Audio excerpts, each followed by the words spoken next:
abantu bari kwishyuza Imana. Mana ntacyo waduha, urishyuza Imana wayihaye iki? Iyo utije Imana iragutirurira, iyo utije Imana iragutirurira. Uyu munsi tuvugana nakubwiraga ngo mumenye ko abakiranutsi bazagubwa neza. Gogo Imana iguhe iruko idashira. Dushimiye Imana y'amahoro kuko ishobora byose yitwa ndiho. Imana y'agakiza kacu turi kuri iyi televiziyo dushimiye Imana imwakire kandi dufite amakuru ahagije yuko mu gutaha kwiwe Imana yabivuzeho. Dufite amakuru ahagije, hanyuma abapostinga bavuge ariko uwamaze kugenda we yamaze kugera mu gihugu cy'ijuru, ijuru ryamwakiriye. Ndaye ngo dusengane Imana kandi Uwiteka abaho umugisha.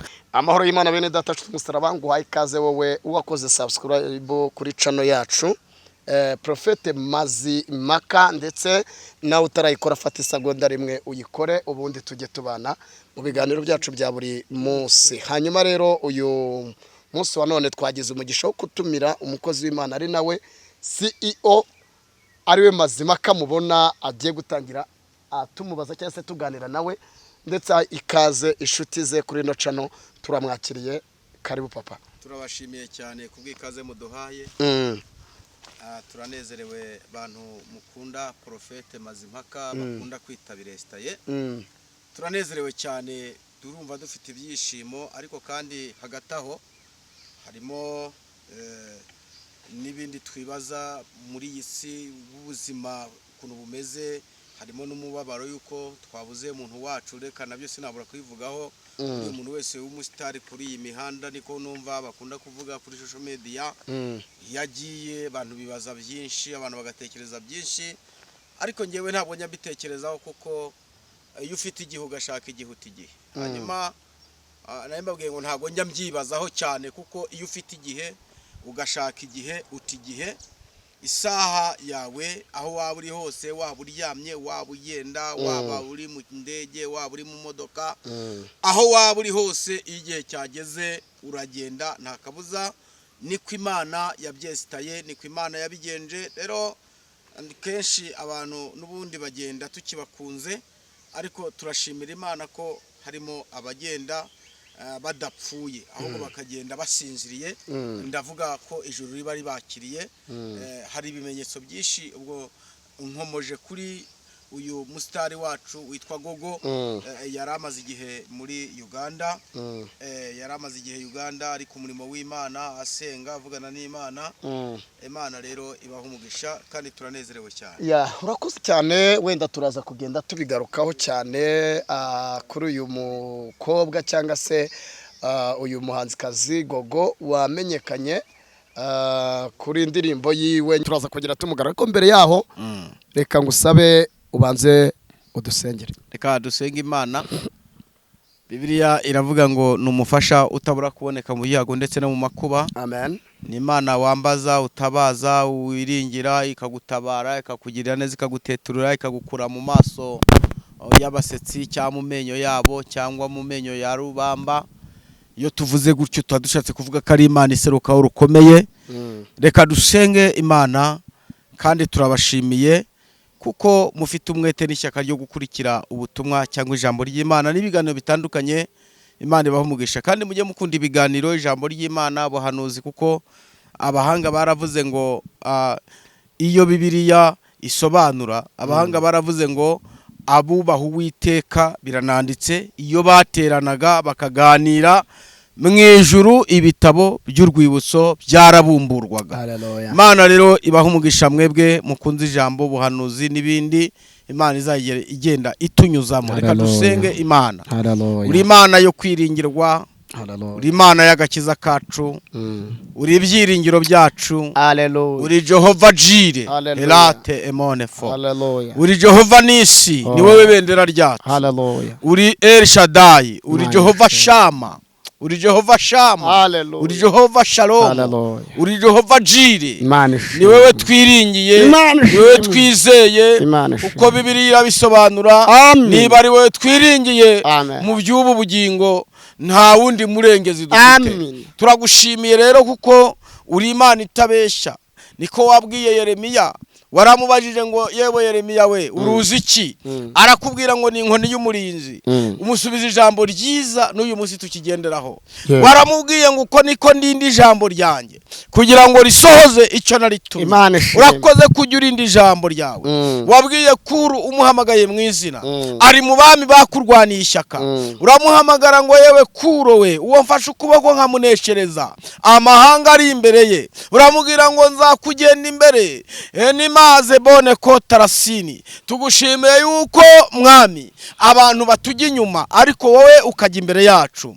Urakoze mwami. Waramubwiye ngo nzakujya imbere ahataringaniye maringanize inzugi z'imiringa n'ibihindizo by'ibyuma. Waravuze ngo uzabicamo kabiri ibindi bimenagure. Turagushimiye kuko uri ibyiringiro byacu. Uyu muririmbyi yaravuze ngo tugufite ntabwo twifuza undi murengezi. Nibutsa Abisiraheli bambuka inyanja ngo bageze hakurya, Miriyamu ahimba indirimbo ahita arayiririmba atiriwe arepeta. Aravuga ngo ifarashi n'uwihetse yabiroshe mu nyanja. Turagushimiye mwami kuko uri ibyiringiro byacu. Ugeze kwa Lazaro bashiki be baravuze ngo iyo uba hano ntago musaza wacu aba yapfuye. Urangije urasubiza ngo ntabwo yapfuye, inshuti yanjye irasinziriye.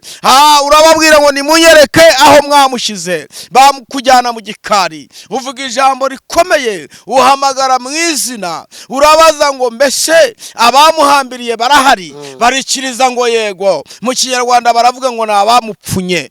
Urabukiriza ngo yego. Baravuga ngo turahari. Urangije utegekesha ubutware bwawe, uravuga ngo Lazaro sohoka. Bisobanura ko wari umuhaye ubuzima bundi ngo asohoka ahambiriye mu myenda. Ndimo ndasengera abantu bahambiriwe mu myenda, abantu bapfuritswaho batazi, abantu bazinzwe. Imana y'amahoro nibasohoremo. Niba ari ibigeragezo nibasohoke, niba ari amadeni nibasohoke, niba ari za karande nibasohoke, amagini abarwanya nibayavemo mu izina rya Yesu Kristo. Imana y'imbaraga n'ubutware. Arangije ngo Lazaro arasohoka ahambiriye mu myenda. Mwami Yesu urategeka, uravuga ngo buri wese nahambura aho yahambiriye. Bisobanura ngo abagutaye abo ngabo bazagaruka. Uwahambiriye amaguru ahambura amaguru, uwahambiriye mu nda ahambura mu nda, uwahambiriye umutwe ahambura mu mutwe. Ndagushimiye mwami kuko uri ibyiringiro byacu.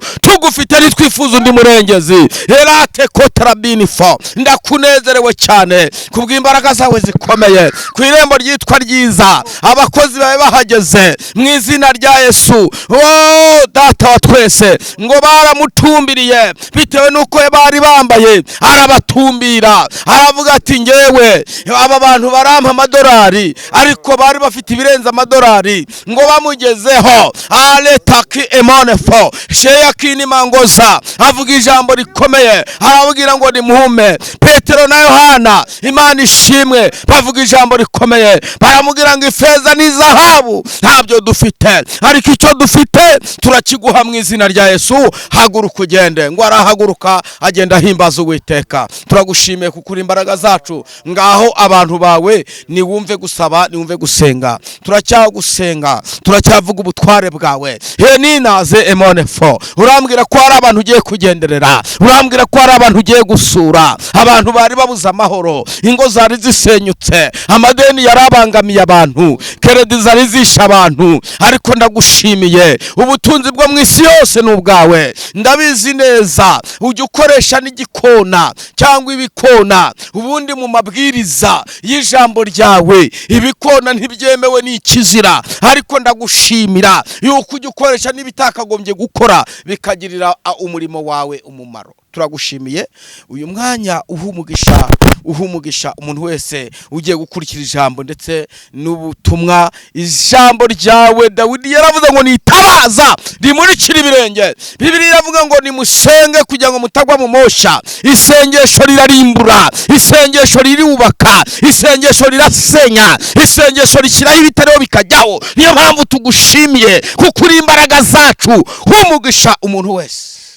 wumvise ubutumwa mu izina rya Yesu. Amen. Imana iguhumugisha. Hanyuma turanezerewe cyane tukiri mu kiganiro mo hagati tutarasoza turacyakomeza, ariko ubundi Birestaye cyangwa se Mazimaka, umuntu aramutse agukeneye tubwire nomero yawe hanyuma dukomeze. Nomero ni 0785836009 0785836009. Iyo nomero iba no kuri WhatsApp, wayihamagara bigakunda, wakwandika icyo ushaka cyose, ari ibyifuzo, ari kugirwa inama, ari gusengerwa, ibintu byose. Imana ibahumugisha. Iyi channel ni Prophet Mazimaka. Imana ibahumugisha kandi bagirire neza. Turishimye, turanezerewe cyane kuko Imana ari imbaraga y'agakiza kacu. Hanyuma rero Mazimaka, ndabona uri umugabo mukuru ukuze, umuntu akubonye yagukekera mu myaka ingana iki? Ntabwo jewe nzi yo bankekeramo, ahubwo ngenzi yo mfite. Nyine ufite imyaka ingahe? Ufite imyaka 52 y'amavuko. Ko nawe wagira ngo uri umusore, ngira abana 4 n'abuzukuru 2. Imana ikigaragara guhaye umugisha w'Imana. Abantu bose tuvinimwe n'abarumuna banje bose bahetamye imigongo.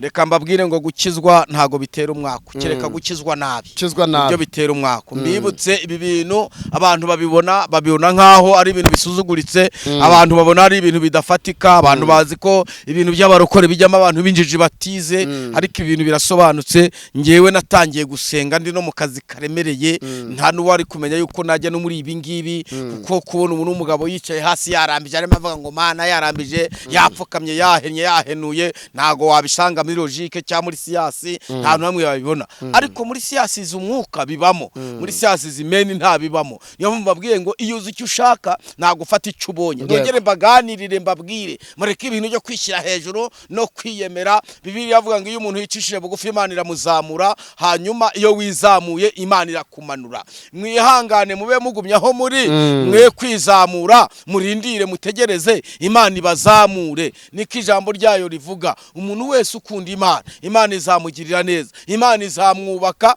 kandi Imana ikubatse uba wubakitse. Bibiliya avuze ngo nimuze tujye inama, niko Uwiteka avuze. Uyu munsi tuvugana wahuye n'abajyanama, usanga abantu bavuga ngo nzashaka abantu bakuru ngo bangire inama, ngo abantu bashaje ngo bafite amakuru ahagije. Kandi mwibuke ko n'injiji zirakura, injiji nazo zirasaza. Ibyo nabyo mubyibuke, mubimenye. Ushaka kujya kugisha umuntu inama uzi ngo ni mukuru, ahubwo akagukura naho wari wibereye. Icyo nkubwiye, fukama ugisha Uwiteka Imana. Iyo Bibiliya ivuze ngo kukageze ahava habereye amateka, umukozi w'Imana yavuze ijambo rikomeye. Ezira yavuze ijambo rikomeye.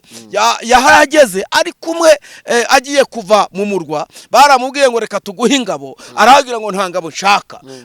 Imana turi kumwe ni Imana ifite imbaraga n'ubutware ndetse n'icyubahiro. Ngo ageze mu nzira ahura n'ibitero, abo yarayoboye baramubwira bati yo wemera ingabo, arabwira ngo ahubwo ni muce bugufi dusenga Imana dusenga ntabwo igiterwa inkunga, irishoboye. Izi ngabo mubona nta kintu zimaze. Hanyuma ngo barapfukama ku kagezi ahava, barasenga, bayoboza Imana inzira, bagisha inama inzira. Icyo nakubwiraga ngo egera Imana ikugira inama, kuko niko ijambo ryayo rivuga. Iyo Imana yakuyoboye inzira ntabwo uyoba, iyo Imana yakuyoboye inzira uratuza, iyo Imana yakuyoboye inzira urugo rwawe rugubwa neza. Ubu tuvugana hari abantu bishyize hejuru kandi bafite ibibazo, bagombye kuba babwira Imana, ahubwo akirukira mu bakomeye, akirukira mu butunzi bwe. Ibyo bintu byose ni umurama utumuka, iyo wiringiye Imana igukorera ibintu bikomeye. Reka mbahe ijambo, mbibutse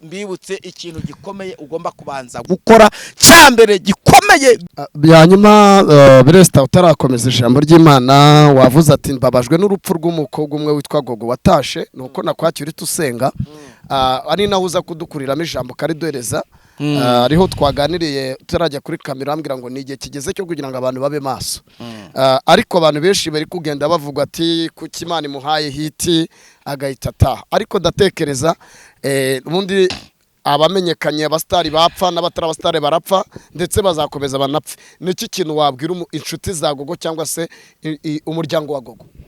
Cyambere Daniel yakivuzeho, yaravuze ngo abantu bazi Imana yabo bazakomera. Amen. Hanyuma duhita tubona icyo bita igiteranyo cyo gukomera. Ntabwo ari ujya hiti ku macana atandukanye, siko gukomera. Si ukuririmba cyane, ntabwo ari ko gukomera. Si ukugira amabawosa, siko gukomera. Si ukumva ko umushumba wawe ari we dadi, ntabwo ari ko gukomera.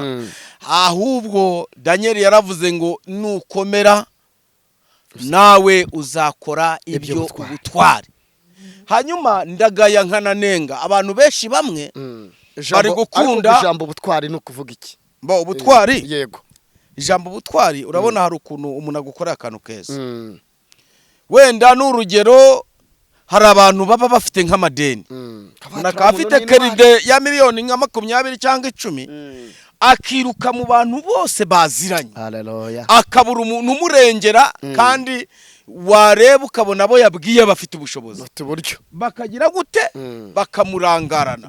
Ariko hakazaboneka umuntu umwe nk'uko wenda n'urugero ukunda kuvuga ngo abarokore basenga, ngabo mu macaci ya Gikristo cyangwa y'abarokore ngo nibo bagira umutima ufasha, nibo bagira umutima ukunda, ngo byabanyuramo ngo n'abasilamu ngo n'abadive ngo n'abaporoso ngo ahubwo ngo adeperi ngo abapandekoti ngo abo mu madini y'umwuka ngo abo ngabo nibo bagira gute baze gukorera Imana. Yo mwarayobye. Hanyuma nashaka kubatangariza urugero nari ntanze, wajya kubona ukabona nk'umuntu w'umusilamu cyangwa w'umukaturika cyangwa mu idini runaka mutima yigeze kukubona ubwiriza, hanyuma akamenya ikibazo cyawe, agahita avuga ngo uyu muntu ndamufasha, akajya kuri banki akaveresa ideni wari ufite, wazajya kumva ngo nta deni ufite.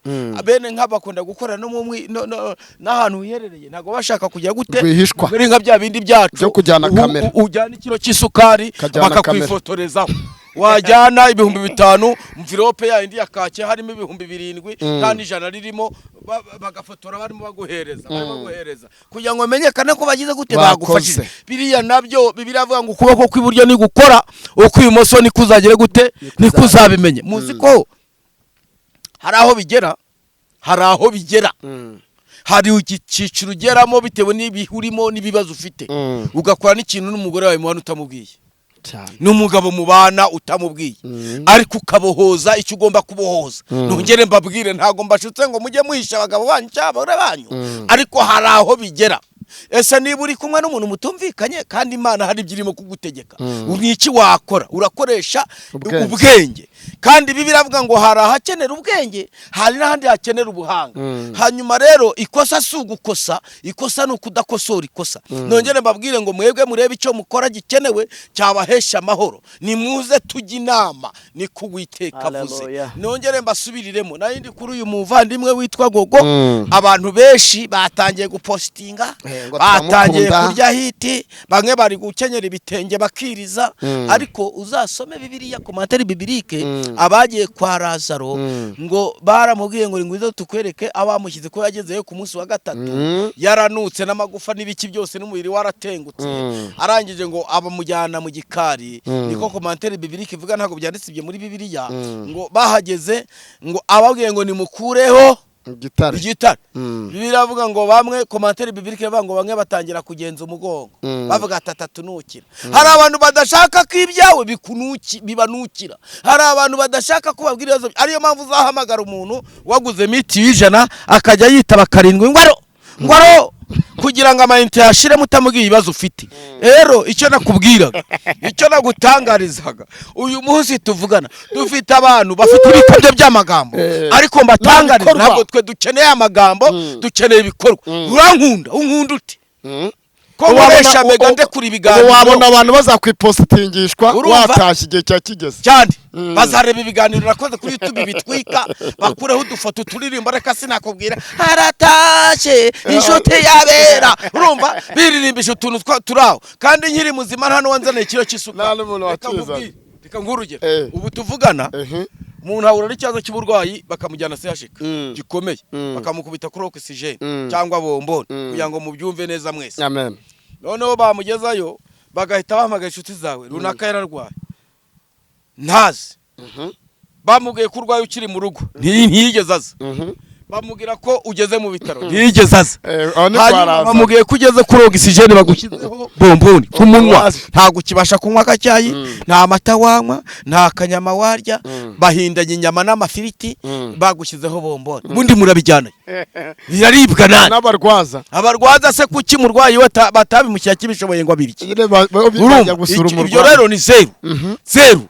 abo bantu Yesu azababwira ngo iki? ukora nimumve imbere mwana sinigeze mbamenya toka sinigeze kumenya mwabivumemo nuko Yesu azabwira abantu mubaraje bazane commentaire bantera amabuye urabyemera cyangwa ubyange Imana si so wanyu nta nubwo niyo senga ari muri umuna w'Imana yawe nongere nkusubiriremo mureke ibikabyo bareka amagambo kwirirwa mu rusengero ngo tuzajya mwinshi uzajya mw'ijuru niryaso uzajya mw'ijuru se wararikoreye nitugera kwambuka Yorodani tuza imbuto muzazirya se mwazihinzeyo no mwisi ntazo mufite ngo muzarya imbuto no kugura ikiro cy'amaronji niba bishobora cyarabananiye no kugura muravuga ngo ndatonga reka mbabwire niba Bibiri igaragaza Yesaya yaravuze ngo muvuge neza ko abakiranutsi bazagubwa neza bagatungwa n'imirimo y'amaboko yabo imirimo y'abera igenda ibaherekeje ariko ndifuza kongeraho kandi kamwe ndifuza ko mwazarashaka n'imirimo izabagenda imbere ikabakomangira urugi iyo inyuma nutinjira izasigara inyuma yawe nongere mbasubire mushake n'imirimo abantu bese bayivugisha ngana kujya mu ijuru ari imirimo ngana kujya mu ijuru ngo n'ubuntu bw'Imana he baba we ibyo ngibyo mu byihorere mbakurinzira ku murima Bibiri yavuga mu gitabo cy'Abaroma iravuga ngo kuko Imana izitura umuntu wese ibikwiranye n'ibyo yakoze Bibiri ikavuga ngo abazi emone fo abashaka ubwiza n'icyubahiro no kudapfa babishakisha gukora ibyiza badacogora Bibiri ikavuga ngo ingorano zabo ni icyubahiro n'ubukire nyuma y'ibyo hakaza n'icyo bita iherezo ryiza uyu munsi tuvugana Imana iguteguriye ibyiza ariko se ikirenge cyawe kiri hehe uyu munsi gupangiye umugisha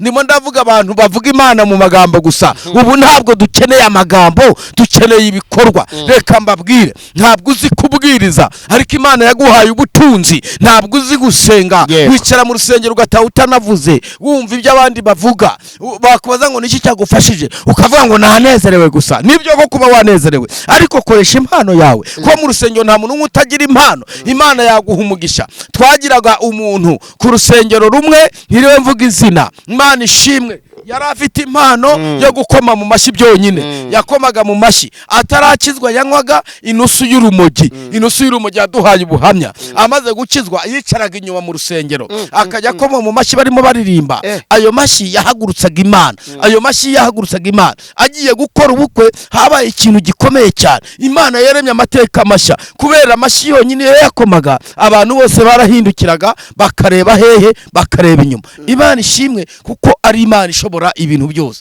uyu munsi tuvugana Imana ishaka kurema amateka mashya Imana ishaka kurema ubuzima bushya ariko tureke kuvuga Imana mu magambo turikiramo ibintu by'ibikabyo tuzana ibintu by'ibikabyo niba umuntu agize ikibazo mukayimenya muziranye muhiza n'amagambo ahubwo ni mumufashe mukora ibyo mushoboye kuko Imana ishobora ibintu byose Imana ihimbazwe cyane kandi ishyirwe hejuru uyu mukobwa wacu watashye nta rimwe nari nagera mbona bapositinga ifoto ye nta na rimwe nari nigeze numva abantu bamuvuga ariko abanyamakuru bose bamwiharaje barimo barapositinga uturirimbo sinakubwira none bari no kwaka amafaranga iwabo yo kugira ngo bamukure Uganda ibitangazamakuru yateje imbere abanyamakuru yazamuye ko yahitinze nawe ko yarari hiti ni ukuvuga ko ubu baterateranyije ntago babona ikimukurayo ubu koko birirwa barusha ababyeyi kandi yarakoreye Imana abantu bahari ariko gusa ibintu byose bibaho kugira ngo abantu bige ibyo nabyo ntibidukanze kuko umwana w'umuntu arahinduka ariko mbabwire ngo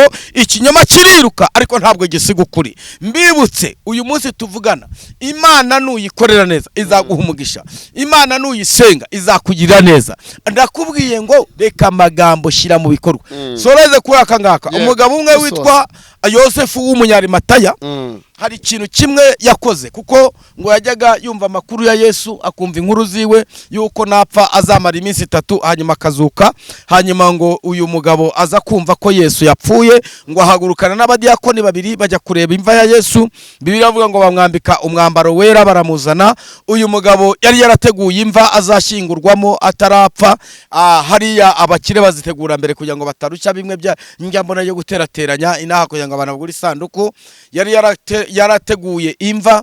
Bibiliya avuga ngo iyo mva yari ikorogosheye mu rutare. Hanyuma icyo mbabwira ngo yahise avuga ngo fasha umwanzuro kugira ngo uyu mwami wanjye mutize imva, ngo ahita mutiza imva ayo gushyingurwamo. Uyu munsi tuvugana n'ibisanira n'iki gihugu bwacyo cya Isiraheli bari kurya ku mugisha wa Yosefu w'umunyarimataya, kuko ari we watije imva Yesu. Iyi mva niyo abamukerarugendo bose bari gusura aho Yesu yagize gute yarashyinguye cyangwa se aho yararyamye. Uyu munsi tuvugana ni ahantu haka abantu bari kwishyuza Imana. Mana ntacyo waduha, urishyuza Imana wayihaye iki? Iyo utije Imana iragutirurira, iyo utije Imana iragutirurira. Uyu munsi tuvugana nakubwiraga ngo mumenye ko abakiranutsi bazagubwa neza.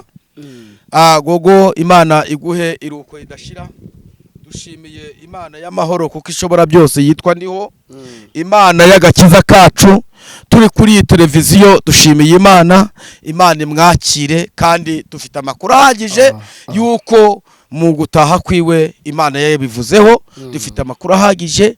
Hanyuma abapositinga bavuge, ariko uwamaze kugenda we yamaze kugera mu gihugu cy'ijuru, ijuru ryamwakiriye. Ndagira ngo dusengane Imana, kandi Uwiteka abahe umugisha, kandi mukomeze mugubwe neza. Mwigiremo inyigisho ikomeye muri iyi nyigisho. Nongere mbabwire ngo tumaze iminsi mu masengesho y'iminsi 7. Imana ibahe umugisha, n'ubu turacyarimo na gutuyasoza. Imana itugirire neza. Reka dusenga Imana. Yari Profete Mazimaka. Reka dusengane Imana. Wewe ufite ikibazo uhumure, ufite amadeni ukomere, ufite ibigeragezo mu rugo uhumure, Imana irahari kandi niyo kwizerwa. Mana turagushimiye kuko uri ibyiringiro byacu, imbaraga zacu, giti cy'inganzamarumbo bwugamo bw'umugaru samba itarumba. Humugisha umuntu wese wumvise ikinyigisho cyangwa se iri jambo, ubu butumwa. Imana y'amahoro nigenderere buri muntu wese ufite ingorane wabuze inzira, umushakira inzira. Wakoze kumvise gusenga mu izina rya Yesu Kristo. Amen. Amen. Reka ngushimire wakoze. Amen.